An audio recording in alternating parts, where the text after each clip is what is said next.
Man's Search for Meaning by Viktor Frankl is a profound exploration of the human spirit and its ability to find purpose even in the face of unimaginable suffering. Drawing from his experiences as a Holocaust survivor and his work as a psychiatrist, Frankl shares insights into how individuals can discover meaning in life, regardless of their circumstances. Through the lens of his psychological theory, logotherapy, he demonstrates that the pursuit of meaning is the primary motivator in life, offering hope and resilience even in the darkest times. To find the key points, visit the link in the description. Life's meaning can be discovered even in the face of suffering and loss. Through profound experiences, it becomes clear that those who hold on to a sense of purpose, whether it is love, faith, or a significant goal, find the strength to endure and overcome. The message highlights that life is not defined by the circumstances one faces, but by the attitude chosen in response to them. The concept of finding meaning, even in suffering, offers a path to resilience and inner strength, guiding individuals toward a deeper understanding of their purpose. Part 1, Experiences in a Concentration Camp. Chapter 1, The Prisoner's First Reactions. The first days in the concentration camp were a surreal and harrowing experience, filled with shock, disbelief, and overwhelming fear. Upon arrival, prisoners were stripped of their clothes, possessions, and even their names, reducing them to mere numbers. This systematic dehumanization left them in a state of emotional numbness as they struggled to process the complete loss of their former lives. The journey to the camp had already begun to break their spirits. Crammed into overcrowded train cars with no room to sit or lie down, they endured hunger, thirst, and the suffocating closeness of their fellow prisoners. When the train doors finally opened, they were met with shouting guards, blinding floodlights, and an atmosphere of cold, mechanical efficiency. For many, the first sight of the camp was enough to extinguish any remaining hope. As they were herded through the camp's gates, the harsh reality began to set in. The relentless orders, the separation from loved ones, and the sight of others being led away, left them disoriented and terrified. In those first moments, survival instincts took over. Some clung to denial, believing it might all be a terrible mistake.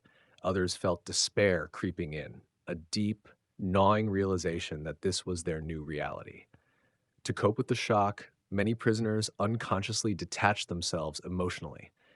This detachment acted as a protective barrier, shielding them from the unbearable pain of their circumstances. They began to see themselves as passive observers, almost as if their experiences were happening to someone else. This mental distancing was a crucial survival mechanism in an environment where suffering seemed endless. Despite the initial chaos, a quiet sense of camaraderie started to develop among the prisoners. Small acts of kindness, offering a piece of bread or a comforting word, provided brief moments of humanity in an otherwise dehumanizing world. These small gestures hinted at the resilience that would become crucial for their survival in the days and months to come. The first reactions to the camp were a mixture of shock, despair, and a primal instinct to adapt. This marked the beginning of a profound journey into the depths of human suffering and the resilience of the human spirit.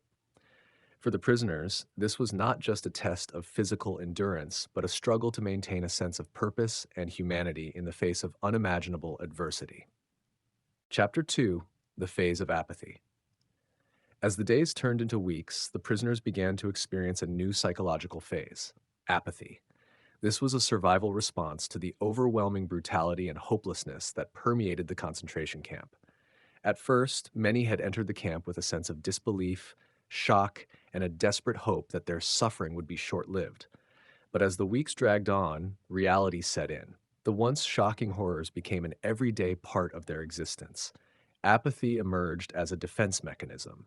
The constant exposure to death, violence, and suffering wore down their emotional resilience. In the face of this relentless cruelty, the prisoners began to shut down emotionally. They detached themselves from the world around them, no longer reacting to the daily horrors that were once unbearable. The camp, once a terrifying unknown, became a routine of suffering that they learned to endure. This emotional numbness was, in many ways, a necessary adaptation. To feel too much was to risk breaking under the weight of despair. Those who allowed themselves to feel the full impact of the suffering around them often sank into a deep depression, unable to function or cope. The survivors, however, learned to distance themselves from the pain, turning their attention away from the present moment and focusing on the small routines and tasks that remained. For many, this apathy was a sign of emotional survival. They no longer clung to hope in the way they once had. Instead, they focused on getting through each moment, each day. The little things, finding a scrap of food, maintaining a routine, became the focal points of their existence. Their personal identity, once tied to family, career, or beliefs, faded as the brutal camp environment demanded their total submission. Chapter 3: The Last Phase: Liberation. The final phase of the prisoners' experience in the concentration camps came with liberation, a moment filled with complex emotions. After enduring prolonged suffering, deprivation, and the constant threat of death, the prisoners were finally freed. Yet, instead of an immediate sense of relief, liberation was met with mixed reactions. For many, the initial feeling was one of disbelief. Having lived for so long in a world defined by pain and survival, the sudden shift to freedom was jarring. The reality of liberation came with a sense of confusion and emptiness. The prisoners had spent so much time focused on enduring each day, they had lost a sense of how to live freely again. The survival mechanisms that had helped them through the camp, detachment, apathy, and numbness, no longer served them in the outside world. Some prisoners experienced a brief euphoria upon liberation, but for many, the joy of freedom was overshadowed by the psychological and emotional scars left by their time in the camp. The transition from constant suffering to freedom was not an easy one. Many prisoners struggled with post traumatic stress, unable to adjust to the newfound freedom they had longed for. Despite this, liberation also marked a turning point for many. It signified the beginning of healing and the possibility of reclaiming their lives. Frankl emphasizes that, in the face of such hardship, the ability to find meaning, even in suffering, was key to their survival. Though they faced deep emotional scars, the experience of liberation allowed them to rebuild their sense of purpose and identity, even in the aftermath of unimaginable loss. Part 2: Logotherapy in a Nutshell. Chapter 1: The Meaning of Life. In this chapter, Viktor Frankl introduced the concept of logotherapy, the psychological approach he developed, which is centered around the idea that the primary drive in human life is the search for meaning. Unlike Freud's focus on pleasure or Adler's focus on power, Frankl argues that meaning is what gives life its true purpose and direction. Frankl explains that meaning is not something that can be found in a single, fixed way. Instead, it is something that must be discovered uniquely by each individual through their experiences, relationships, and actions. Life's meaning can be found in any situation, even in suffering. Frankl emphasizes that even in the most difficult circumstances, individuals can find meaning through the way they choose to respond to their suffering. For Frankl, the search for meaning is what drives human beings to persevere, even in the face of adversity. He argues that meaning is found in both the ordinary and extraordinary moments of life. It can be discovered in simple acts of kindness, in personal growth, in contributing to the well-being of others, and in the pursuit of goals that align with one's values and beliefs. This chapter sets the foundation for understanding logotherapy, which teaches that by discovering a sense of meaning, individuals can overcome suffering, find inner strength, and live a fulfilling life. Chapter 2: The Essence of Existence. In this chapter, Viktor Frankl delves deeper into the essence of human existence, emphasizing that life is inherently meaningful even in the most difficult and painful situations. He argues that existence is not merely about surviving or seeking pleasure, but about finding a purpose that transcends our immediate circumstances. The essence of life lies in how individuals respond to their challenges and the choices they make in shaping their lives. Frankl highlights that humans are not passive beings, merely subject to the forces of nature or circumstance. Rather, we have the freedom to choose how we react to life's events. This freedom, according to Frankl, is where the essence of our existence resides. Even when stripped of everything, including material possessions and personal identity, people can still choose their attitude and find meaning in their lives. Through logotherapy, Frankl stresses that meaning is not something that can be handed to us or found externally. It must be discovered through personal engagement with life. It emerges through our actions, relationships, and responses to suffering. The essence of existence, therefore, is not about finding an ultimate answer to life's meaning, but about seeking meaning in every situation, however ordinary or extreme. The chapter reinforces the central idea of logotherapy, the belief that human beings have the ability and the responsibility to find meaning in their lives, regardless of the circumstances they face. By understanding and embracing this, individuals can transcend suffering and live with purpose. Chapter 3: The Freedom of Will. In this chapter, Viktor Frankl delves into one of the most powerful concepts in his philosophy: the freedom of will. He argues that while we cannot control our external circumstances, we always have the freedom to choose how we respond to them. This freedom to make choices, even in the most oppressive and painful conditions, is what allows individuals to find meaning in life and gives them the ability to transcend suffering. Frankl makes a clear distinction between what is within our control and what is not. We may not be able to choose the hardships or suffering that come our way, nor can we control the actions of others. However, we always have the power to choose our attitude toward those circumstances. This ability to respond to challenges with purpose and meaning is what makes human beings uniquely equipped to face adversity. Even in situations where life seems unbearable, such as in the concentration camps, Frankl observed that individuals could maintain their inner sense of freedom. Some prisoners, despite the dehumanizing conditions they faced, chose to focus on inner values, maintain hope, or find meaning in small acts of kindness and compassion. This mental freedom, Frankl argues, is not just a theoretical idea, it is an essential part of human nature that empowers people to overcome despair. Frankl also highlights that true freedom lies not in the ability to change our external situation, but in our response to it. This freedom of will is the key to understanding how we can find purpose in even the most extreme suffering. By exercising this inner freedom, individuals can create a sense of meaning in their lives, no matter how difficult their circumstances may be. This ability to choose one's attitude and response in the face of suffering is, for Frankl, the ultimate form of freedom. Through this chapter, Frankl's message becomes clear. While we cannot always control what happens to us, we always have the power to choose how we respond. This inner freedom enables us to live with purpose, regardless of external circumstances, and to find meaning in life, even when faced with the most difficult challenges. Chapter 4: The Meaning of Suffering. In this chapter, Viktor Frankl explores one of the most profound aspects of human existence: suffering. Rather than viewing suffering as something to be avoided or eliminated, Frankl suggests that it is an essential part of life and, when approached correctly, can lead to deep meaning and personal growth. Frankl emphasizes that while suffering is inevitable, it is not the suffering itself that determines its impact on us, but how we respond to it. Suffering, according to Frankl, becomes meaningful when we choose to find a purpose in it. He argues that we cannot always control the suffering we face, but we can always control how we respond to it and how we choose to find meaning in it. Through his experiences in the concentration camps, Frankl observed that those who were able to find meaning in their suffering were more likely to endure and survive. Some prisoners, despite losing everything, were able to hold on to a sense of purpose, whether it was love for a family member, a desire to complete a personal goal, or even a commitment to help others.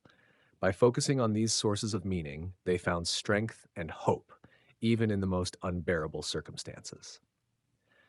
Frankl also stresses that the search for meaning in suffering is not just about enduring or surviving, but about finding a deeper purpose that gives life significance.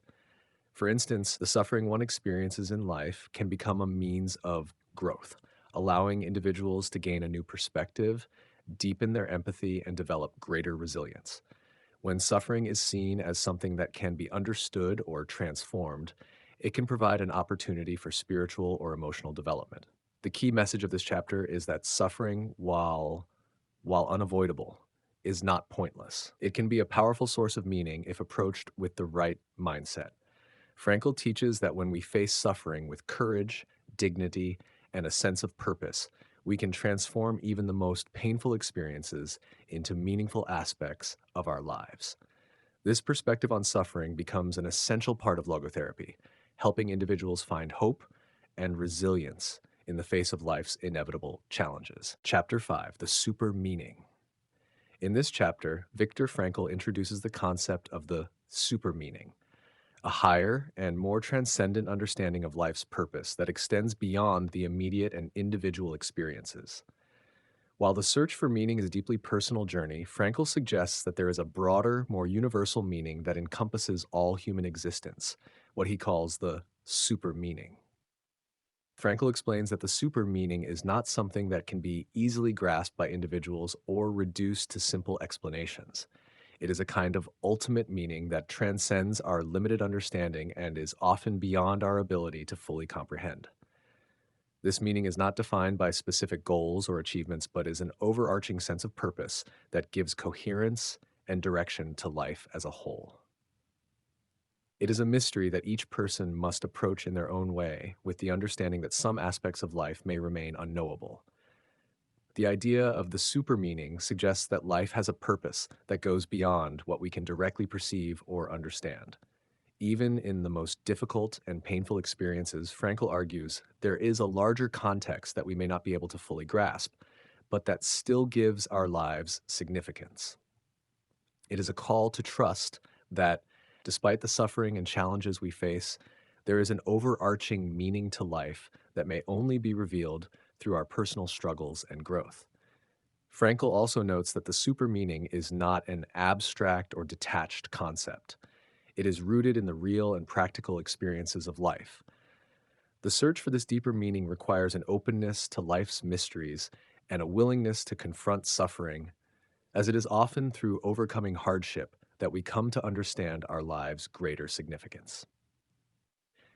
The super meaning, therefore, invites individuals to step beyond their personal goals and ambitions and to recognize that their lives are part of something greater. While we may never fully understand the full scope of the meaning of existence, Frankl encourages readers to trust in the process and to continue searching for meaning in both ordinary and extraordinary moments. By doing so, we can experience a profound sense of purpose and fulfillment, even in the face of the unknown. Chapter 6: Life's Transitoriness. In this chapter, the fleeting nature of life is explored in depth. It is acknowledged that life is constantly changing, and everything, including people, experiences, and even our own circumstances, is temporary. This truth could easily lead to fear or sadness, as the realization dawns that everything we hold dear will one day be gone. But rather than despairing over life's impermanence, there is a powerful insight. It is precisely this transience that gives life its meaning. Understanding that life is finite adds urgency to how we live. Time becomes precious when we realize that it is limited. Each day, each moment, holds more weight because we know it will not last forever. This awareness pushes us to make the most of our time, to seek out the moments that matter, and to find purpose in everything we do. Whether through relationships, work, or personal growth, knowing that time is running out can deepen the significance of every choice we make. Rather than being paralyzed by the fear of life's temporary nature, it becomes a motivating force. Life's impermanence is not something to mourn, but something that calls us to action. It urges us to stop procrastinating, to live authentically, and to make meaningful decisions that reflect the values we want to leave behind. This perspective encourages us to embrace the present moment, knowing that our time here is finite. Moreover, the recognition of life's transitoriness brings a deeper appreciation for its beauty. Because everything is temporary, each experience, each person we encounter, and each milestone we reach is precious. It reminds us to live fully in the moment and to appreciate the things that often go unnoticed. The awareness that life is fleeting invites us to be grateful for what we have, instead of dwelling on what we may lose. In the end, the transience of life is not something to be feared, but something to be embraced. It is a reminder to live with purpose, to seek meaning in each day, and to recognize that every moment, no matter how small, is a part of the greater whole. It challenges us to make the most of our time, to be present, and to create a life that feels meaningful. Postscript 1984, The Case for a Tragic Optimism. In the postscript of 1984, the author delves into the concept of tragic optimism, a mindset that blends the reality of life's suffering with a hopeful and meaningful outlook. This idea emerges from the belief that while suffering and hardship are unavoidable aspects of life, they do not have to diminish the potential for meaning, growth, and fulfillment. Instead, by embracing the inevitability of pain and tragedy, we can still find ways to live with optimism and purpose. The notion of tragic optimism is built on the idea that life is not defined solely by joy or suffering, but by how we choose to respond to both. Tragic optimism recognizes that pain and hardship are part of the human experience, but it also asserts that we have the ability to find meaning in those struggles.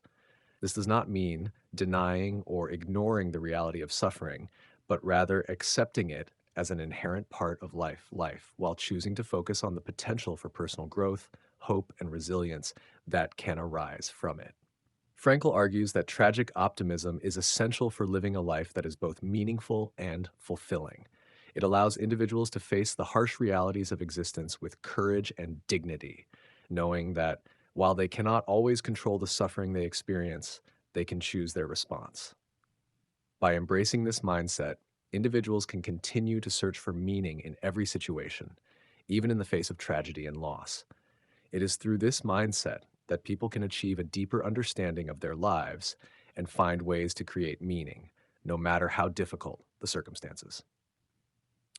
This postscript reaffirms the core principles of Frankl's logotherapy, focusing on the idea that meaning can be found in even the most challenging moments of life. It challenges readers to accept the complexity of human existence, where both joy and suffering coexist, and to find the strength to live with hope purpose despite the inevitability of pain. Tragic optimism is a call to continue living fully, even in the face of hardship, by choosing to find meaning in the journey rather than in avoiding suffering altogether.